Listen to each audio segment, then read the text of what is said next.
गुरु शब्द अपने आप में बहुत बड़ा शब्द है। गु का मतलब अंधकार होता है और रू का मतलब प्रकाश। जो अज्ञानता रूपी अंधकार में ज्ञान का दीपक जला दे और बदले में किसी से कुछ ना ले, वही सच्चा गुरु होता है।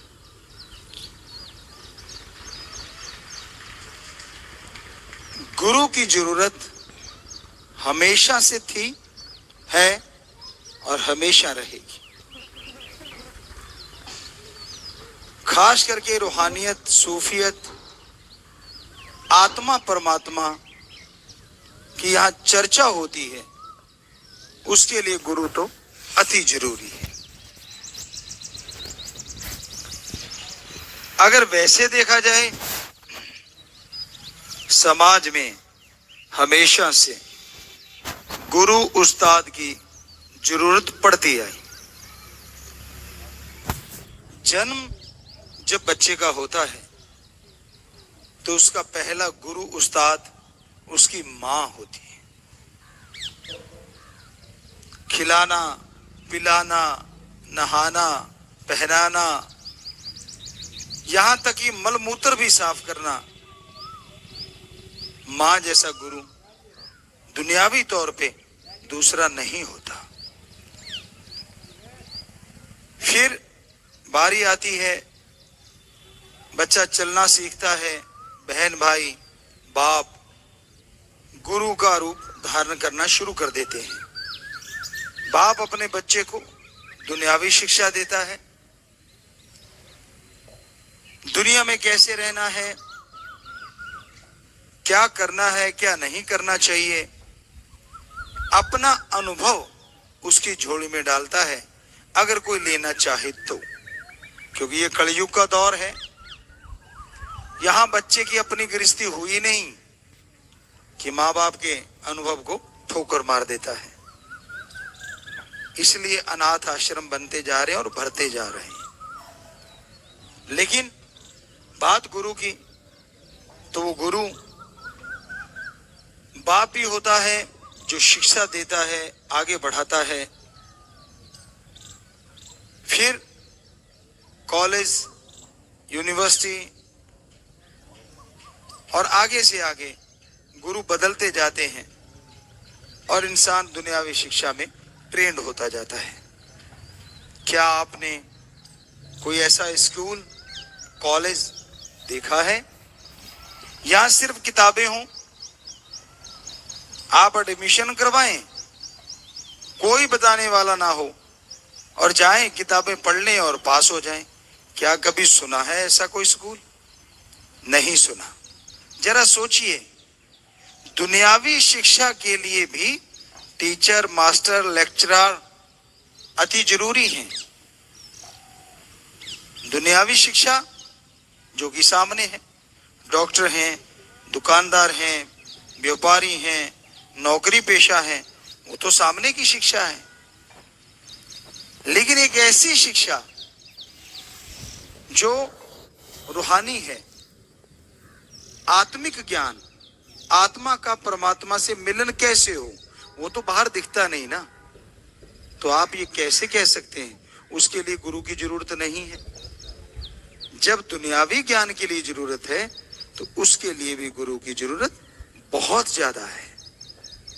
आप यार, दोस्त, मित्र भी कहीं ना कहीं छोटे मोटे ज्ञान के लिए एक दूसरे के गुरु का काम कर जाते हैं। आपको नॉलेज है, अपने दोस्त को देते हैं, दोस्त अपना नॉलेज आपको देता है। तो कहने का मतलब जो ज्ञान दे दे वो गुरु दुनिया में माना जाता है। लेकिन सर्वोत्तम स्थान रूहानी सूफी गुरु का होता है। सूफी रूहानी इसलिए क्योंकि वो समाज में रह के समाज को बदलता है, प्रैक्टिकल लाइफ में ज्यादा यकीन करता है। पिछले इतिहास में जितने संत, पीर, पैगंबर, उनकी पाक पवित्र बाणी हुई, पवित्र ग्रंथ हुए, उन सबको पढ़ता है, सुनता है, उनसे ज्ञान हासिल करता है।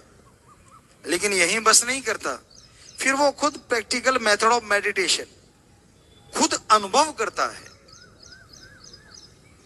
फिर वो गुरु को उसका गुरु जब ये सोचता है, ये देखता है कि हाँ अब ये परिपूर्ण हो गया है, परफेक्ट हो गया है, ये आगे दूसरों को भी रास्ता दिखा सकता है, तो गुरु फिर समाज में से विकार हटाने के लिए, यानी नशा, वैश्यावृत्ति, मांसाहार, बुराइयां, जितनी भी बुराइयां समाज में हैं, सबको हटाने के लिए वो गुरु का मंत्र देता है जो उसने खुद अभ्यास किया होता है। गुरु मंत्र गुरु का मंत्र नहीं होता।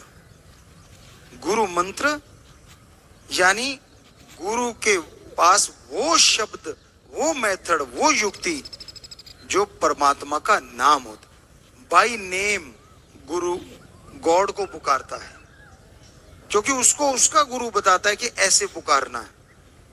और जब वो पुकारता है, उन रास्तों पे चलता है, भगवान वाले रास्तों पे, उन रास्तों पे चल के जब वो अपने परम पिता परमात्मा के नजारे देखता है, गुरु सतगुरु के नजारे देखता है, और गुरु आदेश कर देता है कि जा बेटा अब तू गुरु का रोल निभा, तो गुरु समाज में आता है।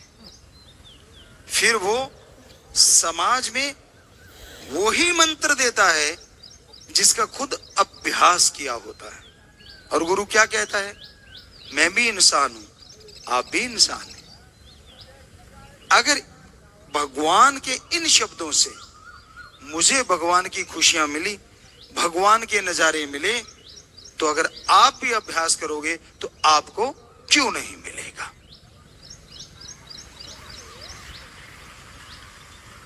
कई लोग कह देते हैं कि जी गुरु ये क्यों कहता है कि गुरु मंत्र आगे नहीं बताना चाहिए? क्या इसलिए नहीं बताने देता कि लोग उसके पास आना बंद ना कर दें? या इसलिए नहीं बताना देता कहीं सारे गुरु ना बन जाएं, उसकी इज्जत नहीं रहेगी? जी नहीं, सवाल ही पैदा नहीं होता। गुरु क्यों कहता है आगे गुरु मंत्र आप नहीं बताएंगे, उसकी बहुत बहुत बड़ी वजह है। गुरु भगवान के रास्तों पे आता जाता है, हमने अभी अभी जिक्र किया, यानी वो भगवान के उन रास्तों का जानकार है। तो एक जानकारी दूसरे को रास्ता बता सकता है। शिष्य तो अभी जानकर तो क्या, उसने तो अभी गुरु मंत्र लिया होता है, अभ्यास नहीं किया, तपस्या नहीं की, उन रास्तों पे गया नहीं, मंजिल तो बहुत दूर की बात है, अभी उन रास्तों पे भी चढ़ना नहीं सीखा। तो अगर वो जाके किसी को आगे बताएगा, जिसको खुद रास्ते मालूम नहीं, वो दूसरों को रास्ता क्या दिखा देगा? स्कूल कॉलेज में क्या आपने किसी स्टूडेंट को आगे किसी बड़ी क्लास के स्टूडेंट को पढ़ाते देखा है? नहीं देखा। कौन पढ़ाता है? Teacher, master, lecturer. आजकल तो वो भी तैयारी करके आते हैं, वो भी भूले बैठे होते हैं। पहले खुद तैयारी करेंगे लेक्चर की, फिर जाके लेक्चर देते। सारे नहीं, पर ज्यादातर हमने तो सुना है, देखा नहीं, झूठ क्यों कहें। तो कहने का मतलब वहां भी टीचर, मास्टर, लेक्चरर ही पढ़ाता है। क्यों? क्योंकि पहले वो उन किताबों को पढ़ चुका है, उस दौर में से गुजर चुका है, उसे मालूम है। जैसे अभी एक हमारा बच्चा कोच बातें कर रहा था, तो ये बेपरवाही की रहमत है कि उन्होंने हमें ये फील करवाया, क्योंकि हम भी बहुत सारे गेम खेले हैं, तो पता हर गेम का मसल अलग अलग होता है। आप एक गेम के लिए एक मसल को तैयार करते हैं, हो सकता है दूसरा गेम में वो मसल बाधा पैदा कर दे। ये पॉसिबिलिटी होती है, ये हकीकत होती है। तो ये हमारे गुरु का कमाल नहीं तो और क्या है कि हम 32 नेशनल गेम खेले। लगभग बहुत छोटे थे, 1978 या 80 के दरमियान की बात रही होगी। स्टेट लेवल के गेम थे, तो वहां क्योंकि राम जी की, गुरु जी शास्त्र नाम जी दाता रहबर की ऐसी कृपा थी, किसी गेम में थकते ही नहीं थे। तो हमारे पीटीआई साहब थे, और कोई प्लेयर तो था नहीं, हमें हर गेम में घुसा देते थे, चल तू चल, चल तू चल। तो इस तरह से वो तब प्लेटें मिला करती थी स्टील की, जीतने के बाद गिलास और प्लेट स्टील की, वो हमने काफी ढेर लगाया हुआ था घर में तब। तो कहने का मतलब ये गुरु का कमाल है, हमारा नहीं है। अब हम गाते हैं, बहुत लोगों ने पूछा गुरुजी कौन सा घराना है। हमने कहा घराना किसान घराना है। कहते नहीं नहीं, आप जो गाते हो वो कौन सा घराना है। हमने कहा भाई किसान घराना है।